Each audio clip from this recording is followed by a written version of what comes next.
As men, especially as doctors, sometimes we hyper-focus on our career, neglecting other facets of our lives. But that is about to change. This is Dads Before Doctors. Some physicians claim their family is their top priority, but their lives tell a very different story. We'll help each other become family men who are doctors rather than doctors who have families.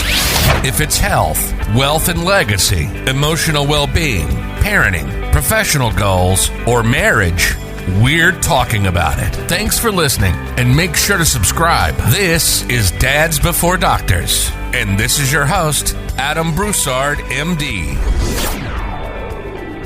All right, welcome back to Dads Before Doctors podcast. Today's guest is Dr. Jeff Anzalone. Jeff, welcome to the podcast. We're glad to have you. Can you just tell the audience a little bit about yourself? Yeah, I'm a periodontist from your neck of the woods up in north part of Louisiana. And I trained at LSU, I currently have a 16 and a 14-year-old, two teenagers. So I'm constantly making them protein shakes and working out with them and feeding them. So that's a lot of fun, my wife and I. But I dabble a little bit on real estate and a little bit of blogging and on the side. So I'm really enjoying that part of my life right now. And star YouTuber. I don't know about that. Like. So what did you learn about money growing up? I learned that it was scarce, that there was only so much to go around, and that we typically didn't have enough to do a whole lot of stuff. But really, I had a great childhood. We never hurted for anything. We always, when you're a kid, pre-cell phone, pre-internet days, you go outside, shoot hoop, play football, build forts, do all that kind of stuff as a kid. So, it really didn't affect us much. Took the typical one vacation beach trip to Florida or the Alabama coast, Gulf Shores area each year. But, I always would hear, we can't afford that, or we can't go there. That costs too much. Make sure you go to school, make good grades, get a good job, so you don't have to worry about money. So that's how I was brought up. Yeah. So sounds like you're pretty debt averse growing up and through your dental training. Well, I don't think growing up I ever saw my dad use a credit card, or I've never had one. He always paid cash or check for things. Was lucky enough to have my college paid for, the scholarship, and then they paid the difference. So I really never had any taste of debt until I had to get a student loan in dental school.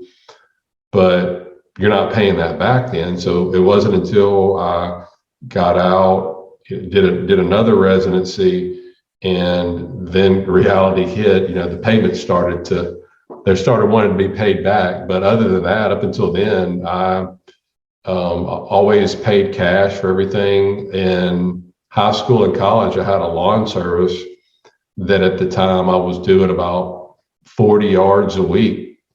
So I was making good money as a college student.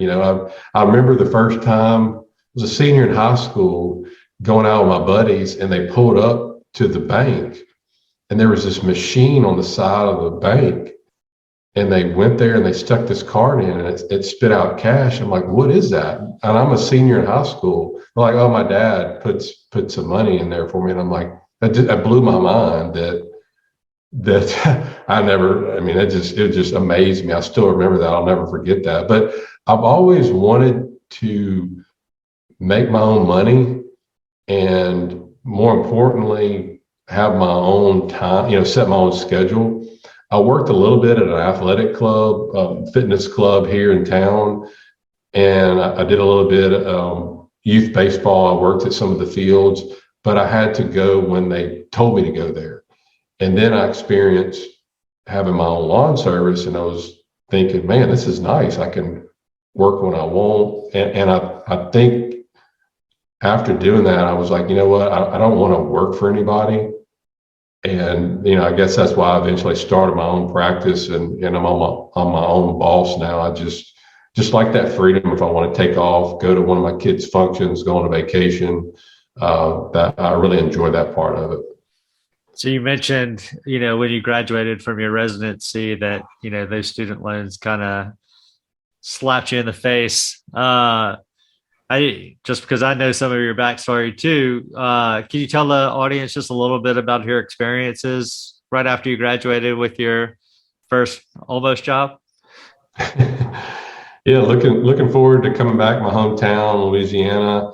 But just a couple of weeks before I finished, unfortunately, the deal fell through, and we had $300K of student loan debt. Had already bought a home, interest only, but I knew the banker. That was my guy I went to high school's dad, and he knew the group I was going in with. So he said, "Oh, this was before the 2008 crash and all that. So it was easy to get a loan back then. It was just like a handshake, literally." He said, "Oh, we'll make it work." And this was 2005. So we had the home loan, the 2-month-old, no job. And as you know from medical school, and other people know from different professionals, they don't teach you how to run a business or start a business or practice. And I was hoping I was going to learn that from them, but I had to learn on my own. Luckily, I'm from a small town. A guy heard about me, another dental specialist. Sort of the same thing happened to him. He reached out to me and said, "Look, I've got a place that you can rent from me." He said, "You can use my staff, my equipment, so you don't have to take out another loan, and I'll teach you the ropes." And that was really cool that he did that. And I stayed there for 2 years. And then I eventually bought a building, the same one that I'm in now, and I'm working there now. Awesome. So you now blog and I guess vlog at Debt Free Doctor. So what made you decide to start that enterprise? I think the experience that I went through, I wanted to share my story and how, you're going to have stuff happen to you. And I just started writing down my experiences, what I was learning along the way. And then it's kind of like whenever you reach goals in your life, you get out of debt, or you reach if you're shooting to be, 7-figure net worth or win the Super Bowl or whatever, and you hit it, it's like, okay, now what? And once we got to the point where we're debt free, I'd already started that blog, debtfreedr.com, and it was kind of like, now what? And then the thought of becoming, getting more streams of income coming in, because I had a little minor snow skiing accident, hurt my wrist a little bit. And I realized that I was relying only on the earned income from my practice. So to me, that was a wake-up call, coupled with the fact that, reading the cash flow quadrant, Robert Kiyosaki, realizing that, hey, I'm on the left side of the quadrant, the self-employed, thinking, hey, I'm the man, I'm my own boss. I don't take anything from anybody. I own the job, yet the job owns me. Because if I'm not there working on patients, I don't get paid. And that was a big mindset shift to, dude, all you're doing is working for money. You're nothing more than just an employee, which there's nothing wrong with being an employee, but that's just an employee. And I wanted to get to the other side of the quadrant, which is either the big business owner, or for me, the investor, where literally your money is working for you. And so I started to shift the writings in the blog, again, what I was learning along the way. And then last year, as you mentioned, started a YouTube channel, which I'm really enjoying doing that, because I watch a lot of YouTube videos, and you really connect with somebody when you can see them, and instead of just reading an article. And that's been really cool for me. Yeah, and cash flow quadrant, the self-employed is really the one paying the most taxes because you get to pay the payroll taxes in addition to your income taxes. So can you explain a little more to the group how passive income investing works, how you're able to create more streams of income other than just what you're producing at work by doing dental work? Yeah, after I had that snow skiing accident, I realized that I needed to do something. So I started researching, and two major facts helped me guide me in the right direction. The first one was over 90% of millionaires had some sort of real estate in their portfolio. At that time, I had zero. And most millionaires had seven or more streams of income. And at that time, I had one. So that really helped guide me in the direction of, hey, you need to start looking at real estate. Again, I didn't have a clue what to do, but I started networking with people, reading articles, going to meetings. First one I went to was in Dallas. And that one really opened my eyes because I thought when you invest in real estate, the only thing that you do is you go and you buy a house and rent it out, or you buy a duplex. I have a dentist friend here. I used to do some yard work for him in high school and college.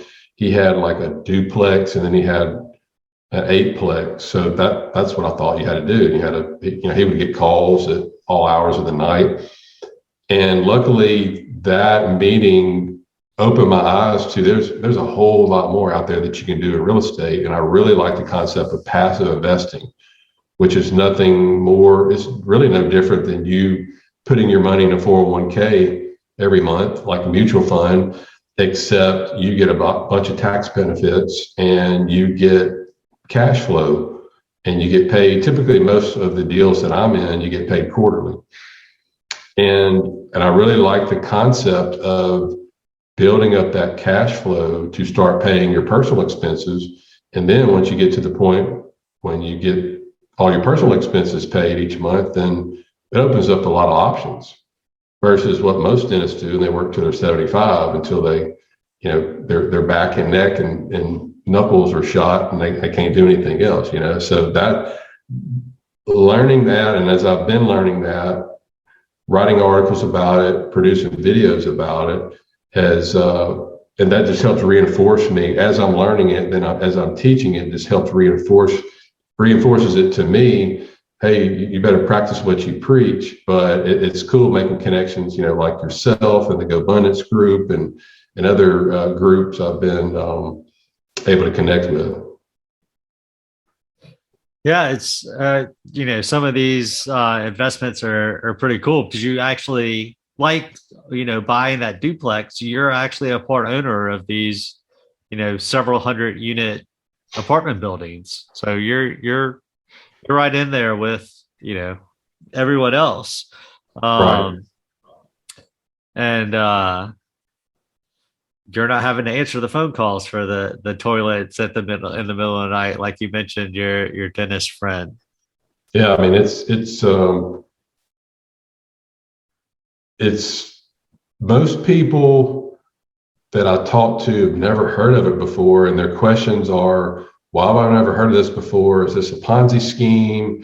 Is this like multi-level marketing? So that there's a lot of red flags have gone up, but it's gotten more and more popular lately, especially after they passed the Jobs Act, which allowed these groups or syndicators to advertise, which before the only way that you could find out about it was from word of mouth. Like, hey, I'm in this deal. Hey, what is that? But now they can run a Facebook ad or Instagram ad and, 506C offering, and anybody can to know about it. So it's becoming more and more prevalent, but I always caution people to be careful with who you work with, because that's the most important thing, because looks can be deceiving.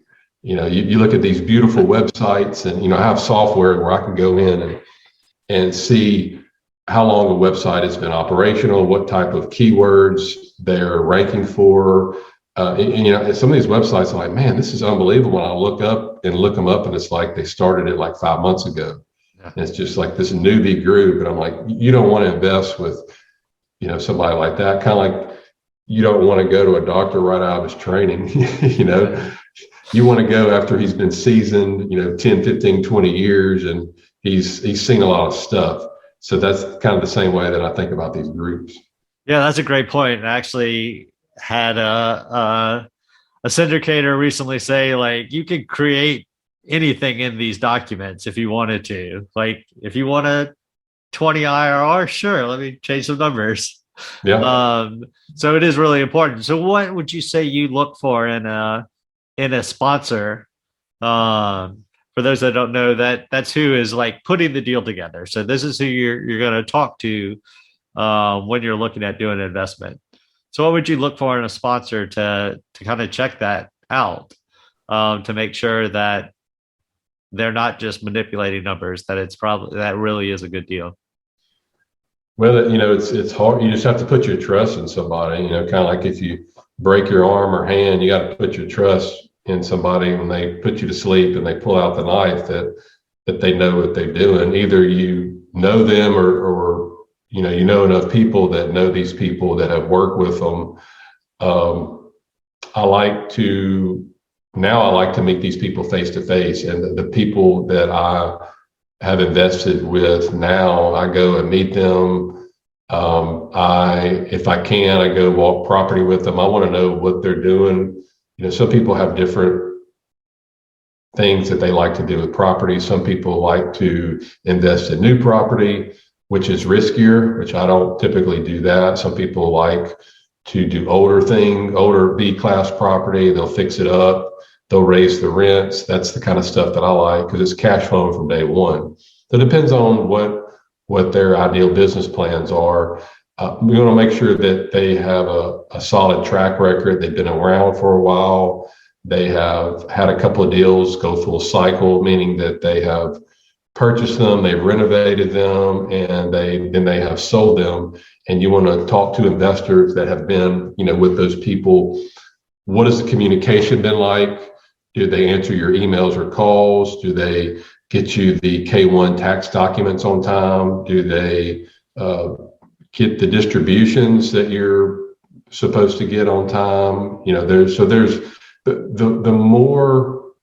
And here's a question that I like to ask them that always kind of catch them off guard. I said, I'm talking to a syndicator. I said, if you're not able to invest in your own deals, which other group would you invest in? And that's a good question to ask somebody, because you really start to hear, people that, they're direct competitors who they actually trust, that, okay, well, that must be pretty good if they're recommending them.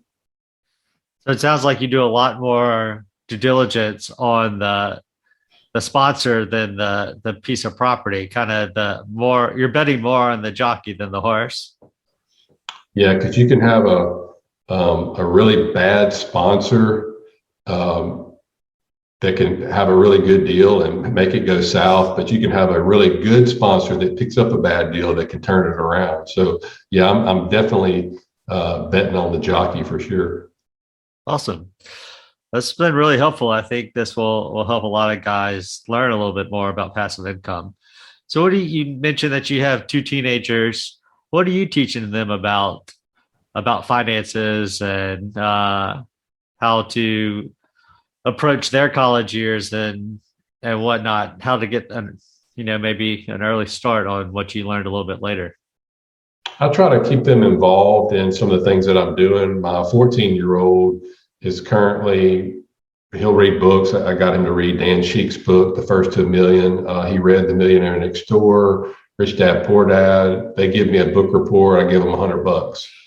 And, just to involve them about money, about how it works. Because as you know, they don't get any of that in school. And just to, keep them abreast of, as you're learning things, ask them questions. And it was really cool one time, we were riding by, we're going to Dallas and riding by, and, you look over, there's a bunch of apartments, and my youngest son was like, dang, Dad, look. I just looked over, there's a bunch of apartments. He said, just think how much money that guy's making that owns those. As a 14-year-old, I was like, man, you're getting it. You're thinking about it. He's really big into crypto now. He's learning about Bitcoin and Ethereum, and So we're learning about that, but just keep them involved and kind of learning about it.